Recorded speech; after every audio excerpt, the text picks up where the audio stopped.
A paz seja com todos, da parte de Deus Pai e do nosso Senhor Jesus Cristo. Aqui nos encontramos para juntos estudarmos a Bíblia.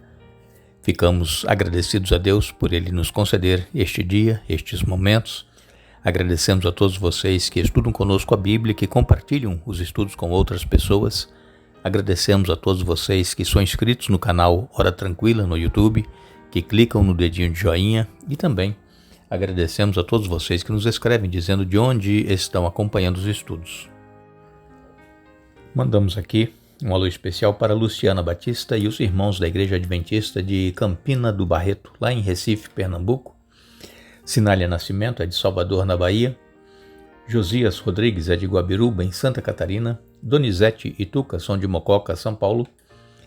Linda Costa é de Teófilo Otoni, em Minas Gerais. Eduardo Toro e Janete Villa-Lobos são de Guaíba, no Rio Grande do Sul. E todos os demais que nos escrevem, nós agradecemos e mandaremos sempre um alô para vocês. Iremos orar.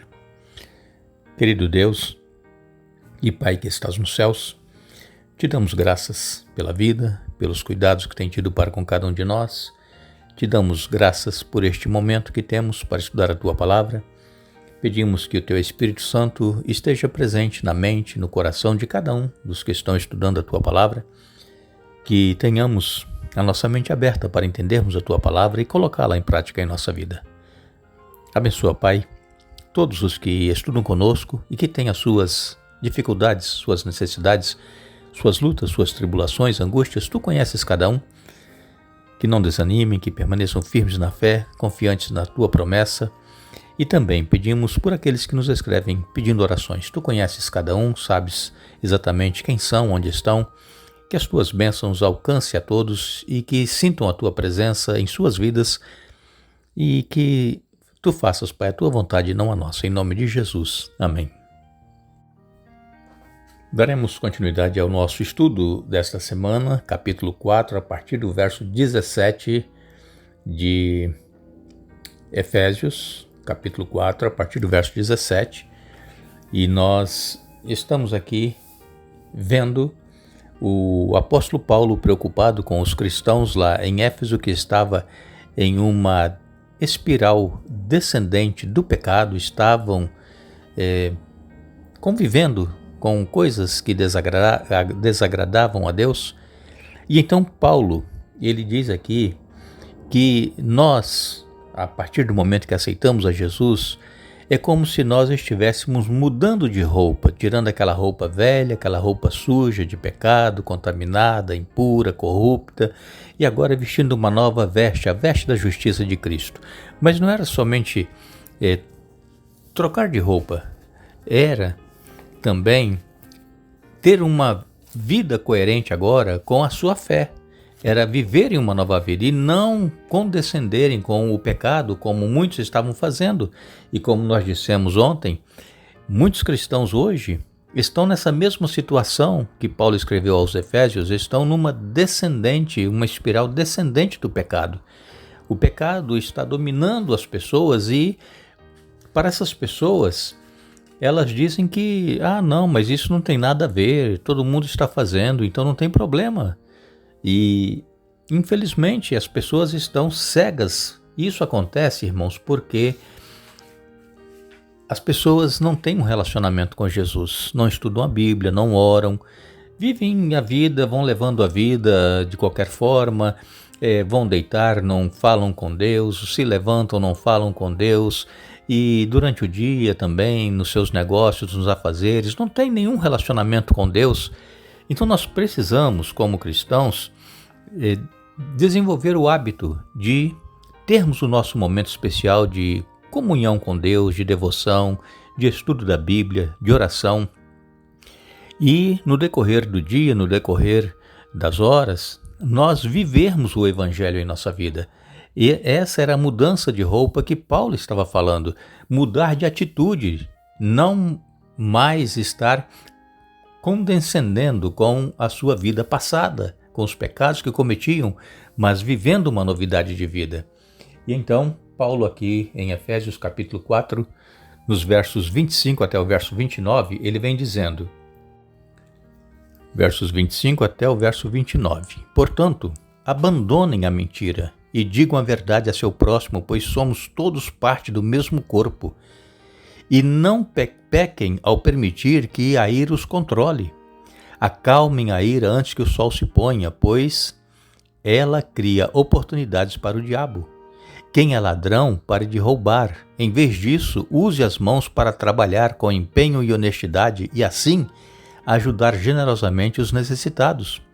Evitem o linguajar sujo e insultante, que todas as suas palavras sejam boas e úteis, a fim de dar ânimo àqueles que as ouvirem. Efésios 4, 25 a 29. Lembrando que eu leio sempre aqui na Bíblia, Nova Versão Transformadora. E então é uma expressão que é usada aqui, mais fácil de se entender. E se você puder, adquira uma Bíblia dessa. É simples, não é cara, não é Bíblia de estudo. E você encontra em qualquer livraria evangélica. Bíblia Nova Versão Transformadora. Então Paulo agora aqui, ele fala, olha, nós precisamos abandonar a mentira. Uau! E isso é o que mais tem acontecido, não é? Entre os irmãos da igreja, entre as pessoas cristãs, é mentirem. É faltarem com a verdade, eles falam, né? Eles não falam assim, olha, você está mentindo. Não, eles falam, você está faltando com a verdade. Mas, vejam, abandonem a mentira. Isso aqui, irmãos, é sério. Por quê? Porque quem é o pai da mentira é o diabo. E se nós temos por hábito mentir, qualquer mentira que seja, nós estamos demonstrando de que nós estamos sendo filhos. Falem a verdade, diz ele aqui, a seu próximo, pois somos todos parte do mesmo corpo. A verdade, às vezes, ela dói, mas é melhor falar a verdade e, claro, falar com brandura, né? Falar com amor e não brigando, querer falar a verdade brigando. Não, com amor, como Jesus fazia. Então, precisamos abandonar a mentira e falar a verdade. Porque a Bíblia diz em Apocalipse que ficarão de fora os mentirosos, não entrarão no reino dos céus. Isso é sério, irmãos. Vamos meditar. Se nós temos tido esse hábito, é hora de nós abandonarmos a mentira. Clame a Deus. O sangue de Jesus pode te libertar deste pecado terrível que é a mentira. E então, Paulo ele vem dizendo aqui, não pequem ao permitir que a ira os controle. Veja, é outro problema. Às vezes irar por um motivo ou outro, assim, naquele momento, isso acontece com qualquer um de nós. Mas guardar aquela ira no coração, aquele rancor, aquela raiva da pessoa, sabe? A pessoa falar assim, olha, fulano me fez aquilo, mas eu não esqueço. Não é verdade? Então isso é a ira. E ele diz aqui, olha, que o sol não se ponha, né, sobre a ira. Inclusive é um conselho da palavra de Deus que se, por exemplo, o marido e a mulher discutiram, estão irritados, né, perderam o controle ali, e que antes de dormir façam as pazes, que peçam perdão, que reconheça aquele que errou e peça perdão e perdoem para poder então dormir em paz. Paulo ainda vem dizendo aqui que a ira, ela cria oportunidades para o diabo. O diabo, ele atua em pessoas que são iracundas. E outro conselho que ele dá aqui, olha, para o cristão, quem é ladrão, pare de roubar. Existem muitos cristãos que roubam, porque cada um, às vezes, é tentado em coisas diferentes, né? Cada um tem um tipo de tentação. E aí, existem aquelas pessoas que gostam de pegar aquilo que não é dele, ver ali, mesmo dentro da igreja, às vezes a pessoa esqueceu uma Bíblia, alguém passa lá e vê, leva a Bíblia e vai embora com a Bíblia. Isso acontece muito. Então, aquele que rouba, pare de roubar. Use as mãos para trabalhar. Veja os conselhos, irmãos. É um discurso aqui que Paulo está fazendo, um discurso cheio de graça para edificar e para unir os membros da igreja. É isso que nós temos que pensar. Esse discurso, essa carta de Paulo aos Efésios era para unir as pessoas e para que ficassem cheios da graça de Deus. Paulo vem dizendo aqui ainda: evitem o linguajar sujo e insultante. Pessoas que xingam, né? Palavrões, pessoas que vivem contando piadas imorais, não é mesmo? Então nós temos que evitar o linguajar sujo e insultante, que todas as suas palavras sejam boas e úteis, a fim de dar ânimo àqueles que as ouvirem. Estes são os conselhos que Paulo estava dando aqui aos Efésios e que nós deveremos também tomar para nós hoje. Paulo, falando em a pessoa trabalhar, aqui em 1 Coríntios capítulo 4 e verso 12, Paulo diz: trabalhamos arduamente com as próprias mãos para obter o sustento. Abençoamos quem nos amaldiçoa. Somos pacientes com quem nos maltrata. Paulo, ele não vivia explorando os irmãos por onde ele andava pregando a palavra de Deus. Ele era fabricante de tendas, ele trabalhava com as suas próprias mãos para não ser pesado aos irmãos. E, além disso ainda, ele abençoava, quer dizer, estava pronto a ajudar aquelas pessoas que necessitavam. E também em 1 Tessalonicenses capítulo 4, verso 11, Paulo diz: tenham como objetivo uma vida tranquila, ocupando-se com seus próprios assuntos e trabalhando com suas próprias mãos, conforme os instruímos anteriormente. Então Paulo ele é claro em falar que nós cristãos precisamos estar em atividades, trabalhando, fazendo alguma coisa, ser úteis e usando as mãos, ocupando a mente, fazendo algo. Porque se nós queremos apenas viver dependendo do governo, recebendo aquelas migalhas que eles dão, né, aquelas ajudas, aquelas bolsas, nós vamos ficar preguiçosos, não vamos querer fazer nada, vamos ficar só esperando aquilo que o governo dá. Então nós temos que trabalhar. Ah, mas eu já estou com certa idade, não consigo mais trabalho.